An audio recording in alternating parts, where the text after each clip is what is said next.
So I'm in Minnesota, and right now we are obviously on edge. We just had the shooting of Alex Preddy, and then before that, there was the shooting of Renee Good. And this entire city is trying to make sense of what exactly is happening right now. Every single day you hear stories of people's lives being disrupted and widespread fear in communities.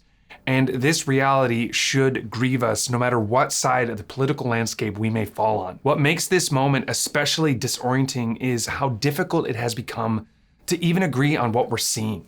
Even video evidence no longer seems to settle anything. In this environment, real stories and real suffering are so easily dismissed and turned into political talking points. The world does not need more instant reactions. It needs people with the courage to pursue truth without abandoning empathy, to confront injustice wherever it appears, and to refuse to dehumanize those who are suffering, even if it costs you the approval of your side of the argument. I follow Jesus, and one thing I know with absolute certainty is that he cared deeply for the marginalized, for the poor, for the outsider, for the foreigner. He moved towards people in pain and not away from them. He was a friend to those who society pushed aside, and he gave his life for people the world had already decided were unworthy. My ultimate allegiance is not to a political party or a cultural tribe, but to the one who sees people before positions, truth before optics, and compassion before making comments. That is why this needs to be said so plainly.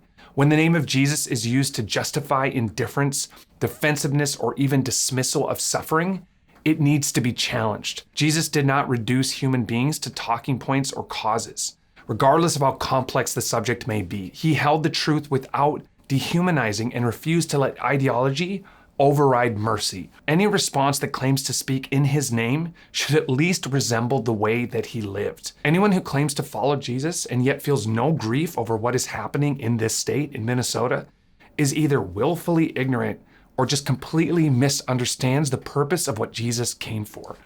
As a Christian, this entire situation is so discouraging because I know the world is watching and they hear what we say, but then they look at what we do.